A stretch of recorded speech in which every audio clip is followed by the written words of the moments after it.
Right, to harvest nettles, I find the best way is to find a top, snip it down like this, with your gloves on, hold it, then chop away, carry a bag here. All nettle soup is always measured in carrier bags for some reason, all the recipes. So half bag, full bag, like so. Then just pick the leaves, that way you don't have to sort them out while you're harvesting. Try to get the youngest ones, that's why you can use the top. And this bit, just guard it. And keep going. Usually, most recipes are about half. Oh, there we go. About half a bag of harvested nettles. That's one thing I say. Okay, get your nettles out of the bag in the sink, cold water. Wash them. Okay, let them soak a little bit to wash off any living creatures. Because while you harvest them, you will see on top of the nettles here. Now, take the end bit off. Do this quickly. Okay, so once you've topped and tailed your carrots, just take them like this and just roughly chop them.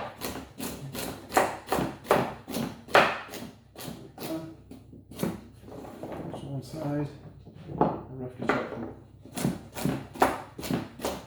No particular size. I think you'll know why in a minute. Next, organic leeks. These are usually ready just before Christmas, and they do a thing where they take them out of the ground and come in the for it, but they literally replant them in the ground and it holds them.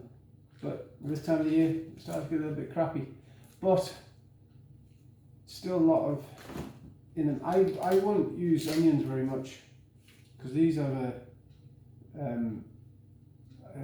actually think they're part of the onion family. They've got the oniony taste down here, so use this. You can leave that off if you have any food intolerance. You just take this white bit off, and it'll become low food mob. So there you go. Oh, another thing. Provenance of your ingredients. Okay. Great provenance with nettles. It's just coming from the back garden. Organic vegetables will quite often tell you where they're from. The fact that you're getting them locally is better for you, it's better for the immediate environment, and also you have a good knowledge of their legacy, about how they were grown, provenance, and then moving forward to legacy, how it'll move forward and affect the environment where they're grown, what was taken away for them to be grown, what is added afterwards, you know, that sort of questions, answers a lot of them.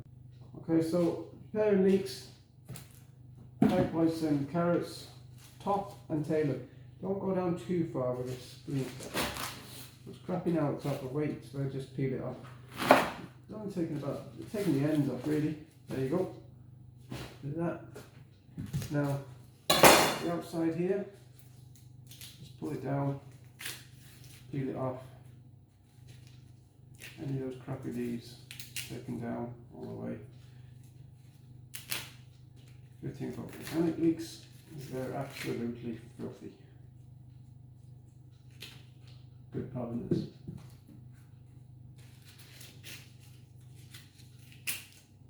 That takes it down.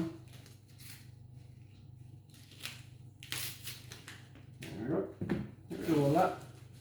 Throw it on the compost heap. Bring it all back. Then take a leek, lengthways, slice it.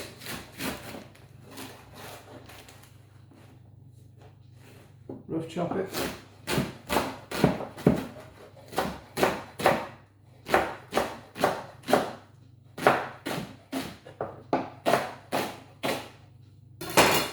Into another colander.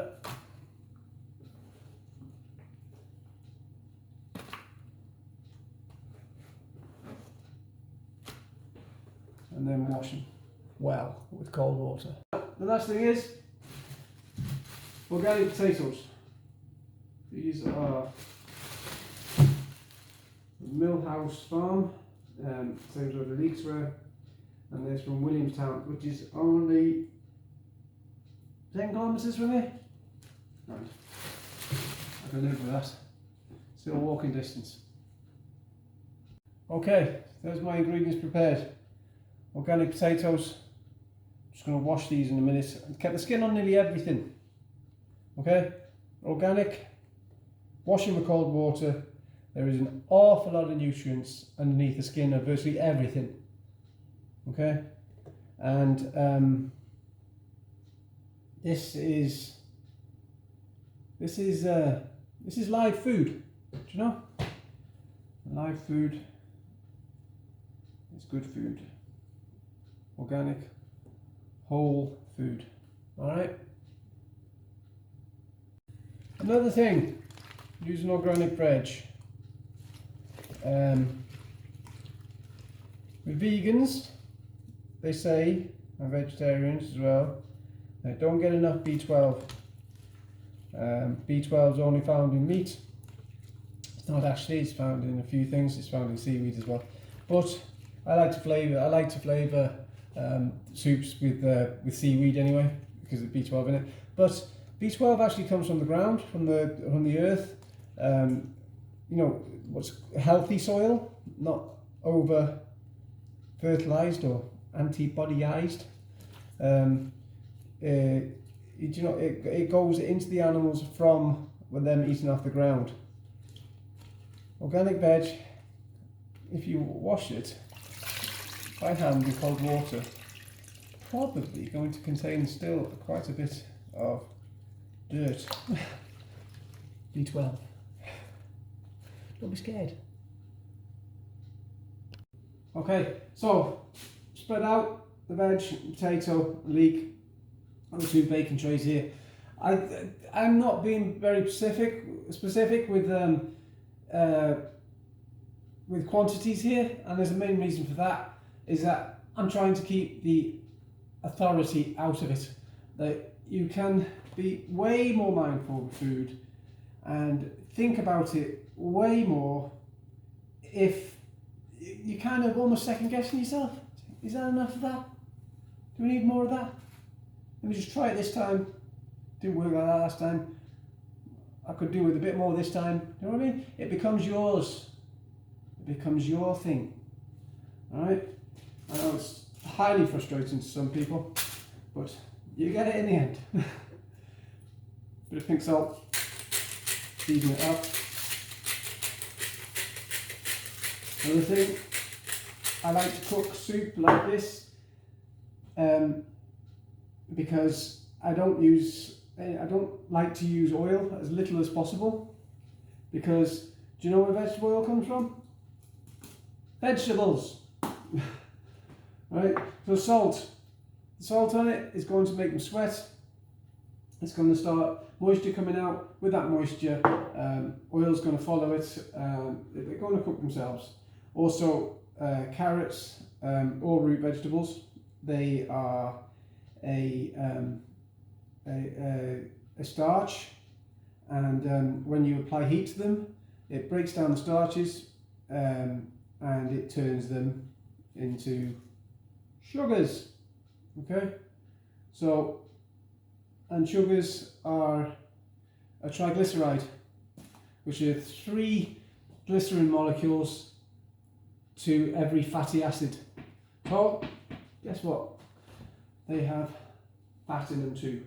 And the way of breaking down molecules is by adding a catalyst, and the catalyst in this stage is heat. Make sense? Right, bit of pepper, purely for taste.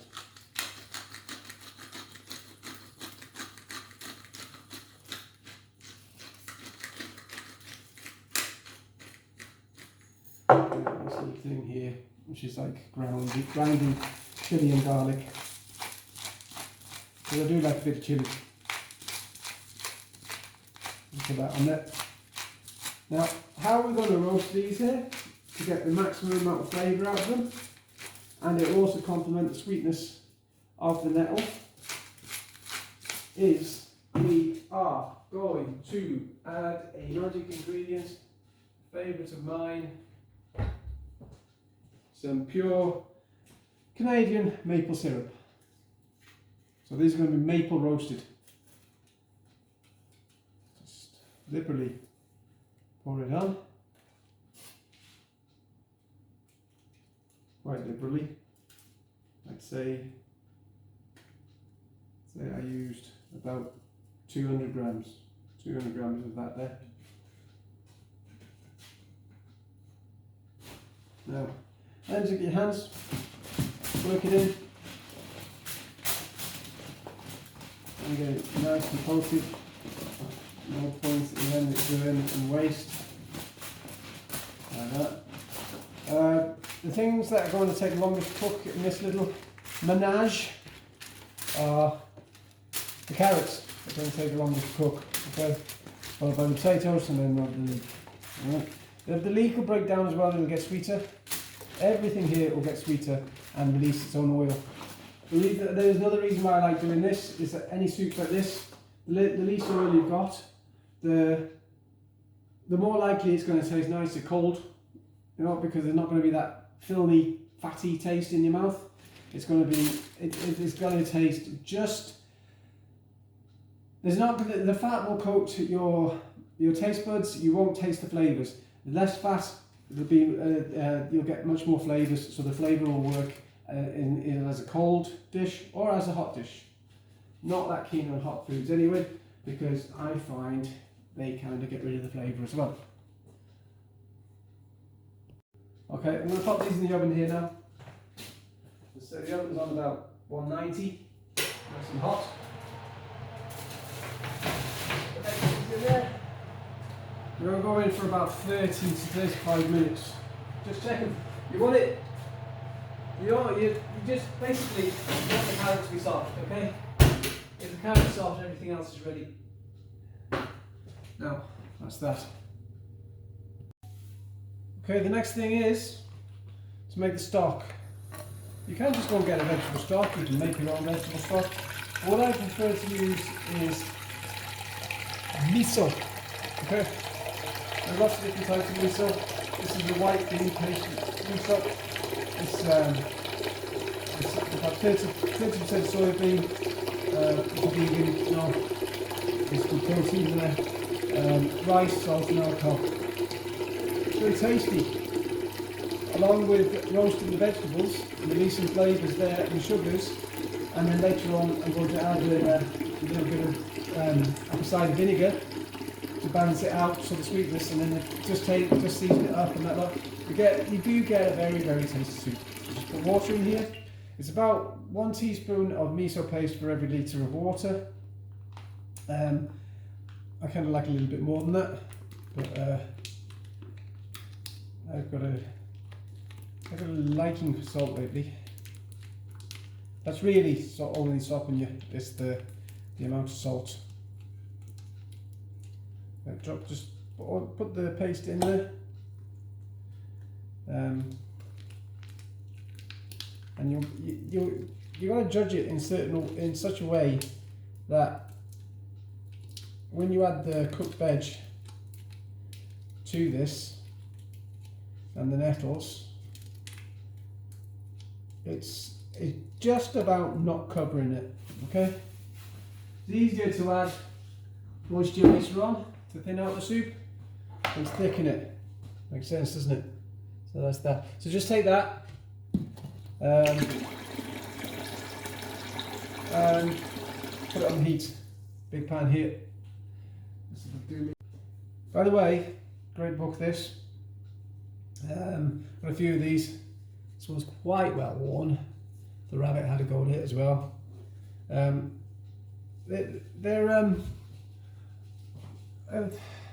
kind of championed by Hugh Fernley Whittingstall, you know, of River Cottage, but they're not really written by him. It's just people who of knowledge in certain areas that he lets put them under his mantle.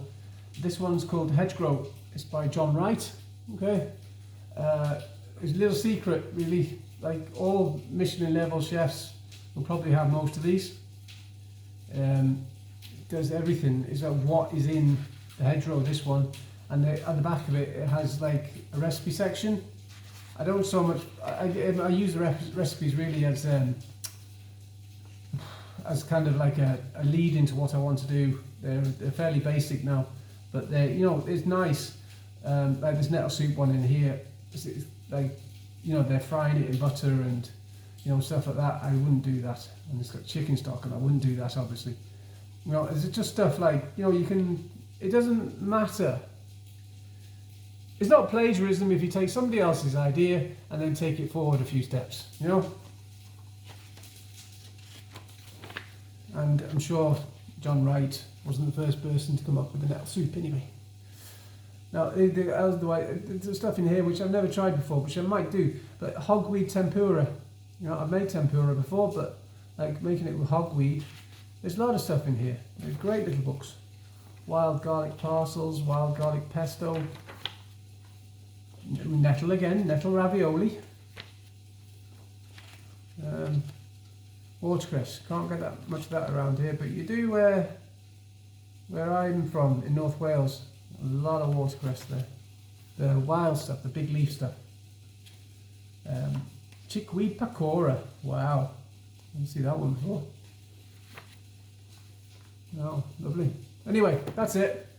There's quite a lot of them. This is number 7 in the collection. I think there's 15. And they do everything on them. Just, you get them on Amazon anyway, if you're interested. I forgot to say why use nettles. Okay. Nettles are a superfood. They contain, out of all plants, leafy plants anyway, they contain more protein than any other plant. They are very high in calcium, iron, magnesium, vitamin B6. They're more nutritious than kale, cabbage, spinach. They truly are a superfood. They grow everywhere, you know, literally everywhere.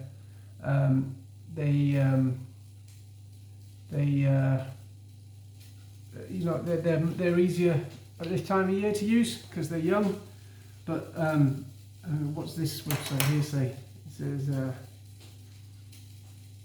they all no. Oh yeah, they have metals in them. They have copper, chromium. Didn't know that.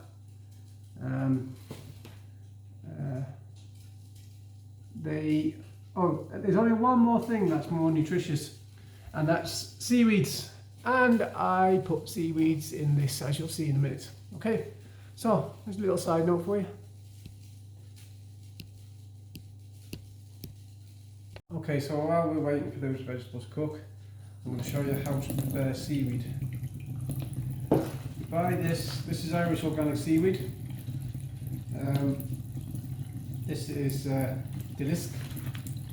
Okay, because it's dried naturally, quite salty. The best way to do it is to take it out. Quite strong, but like just take it out. It comes in its dried format. You can actually eat it raw. It's quite nice once you get used to it. Put it in a glass. Some nice fresh water. I have untreated well water going into my house. The only way it's treated is like go through a filter. That's it. Leave it in there to soak a little while and just wring it out. That's it. It softens it up. I'm going to blend my soup up anyway, so that'll be that for there. There's a load of B12 in that now. There you go, you meat eaters. Okay, let's check on this. Stop it.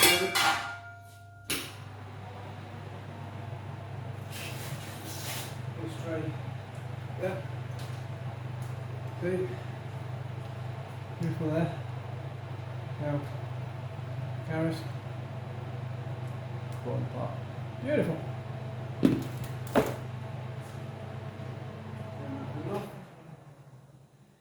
All your veg.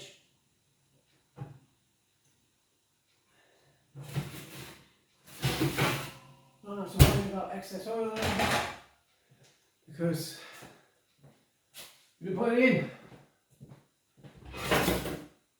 Spoon. Literally everything's cooked there. So we'll just let that into the stock.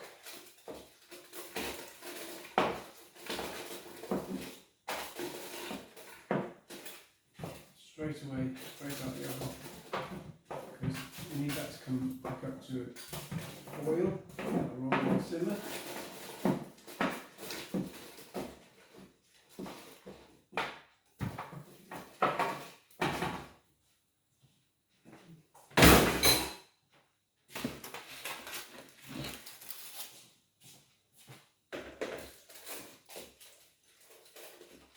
One thing I forgot to say, for the miso, when you're making your stock, you throw a bay leaf in there. You can get fresh ones all better, the dry ones do. So make sure if you use the dry ones, crunch them up in your hand first before you put them in. This creates more surface area and therefore more flavour enhancement of the final product. Now, that's all the veg in. Bring it back up to the boil. Get your seaweed, if you're using, drain it off.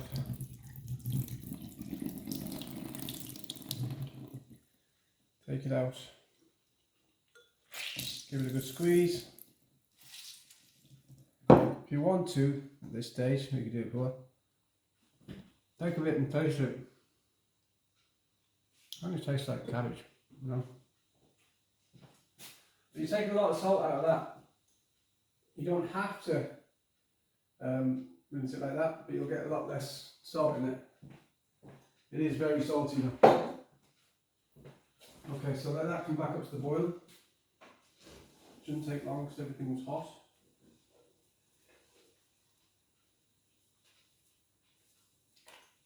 Smells lovely. Let's get you all a bit closer. Okay, so there's our stock and all our vegetables, potato leek in there now, and the miso. It's coming up to a boil there now.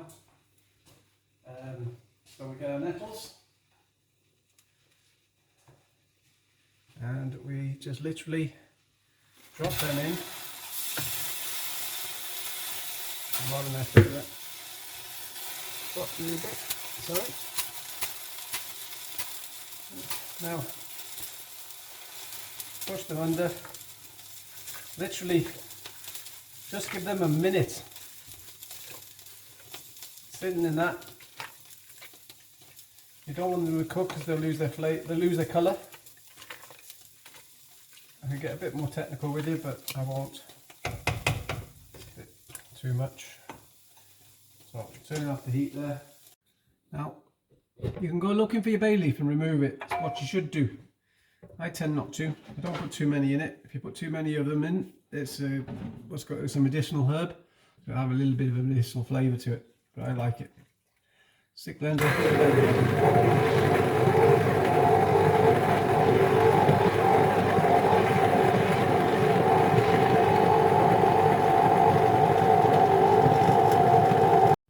Now, after doing a very non-fatty thing, this is where you can add as much fat as you want. I like to add coconut milk. This is a reduced fat one, but it doesn't really matter. You need your fats, you know. Put it in there, just one tin.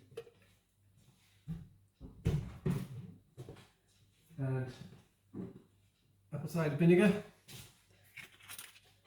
to balance it out. Now this you add to balance it out, right? But add a bit, taste it, add a bit, see what it needs.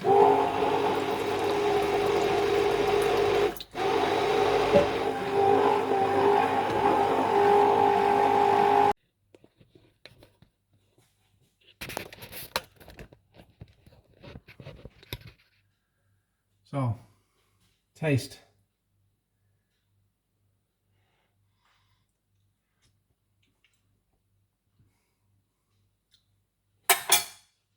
Nice more salt.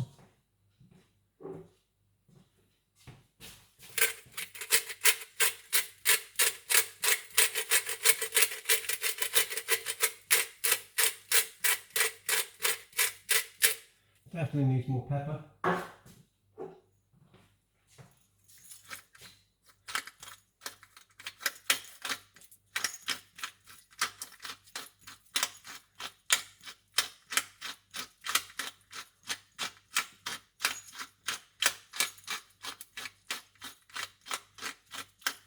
And not much more, but a little more apple cider vinegar.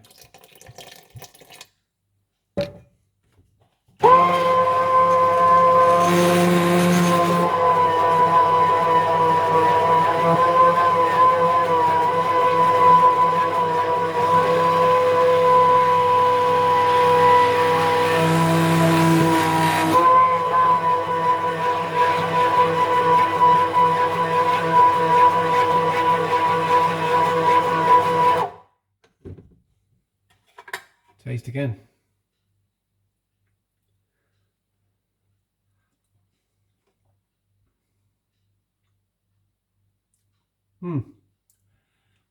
That's lovely. Really nice. Okay. And that's our soup. Okay guys, that's it. Okay. It's just super healthy. Super environmentally healthy. Super easy. Super sustainable. Soup.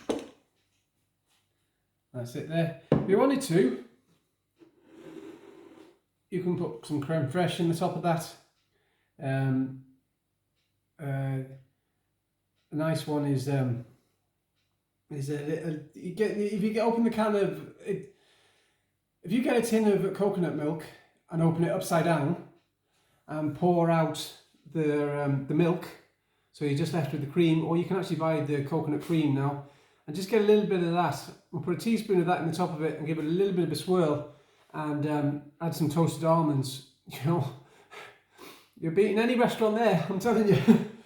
Okay, so you know there's lots of options. Because there's very little fat in this, as I said before, it's just as tasty when it's cold. All right, take it away for your lunch in the week. If you've got nowhere to eat it, to heat it up, then it's fine. Okay, it's going to be very tasty still.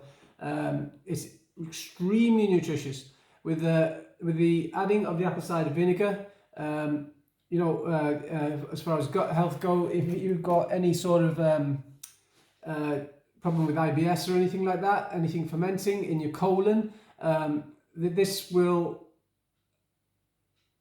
I'm not saying it'll solve it, but you know it will go in the right direction to stopping that happening. It's a very beneficial in multiple different ways. Food is medicine.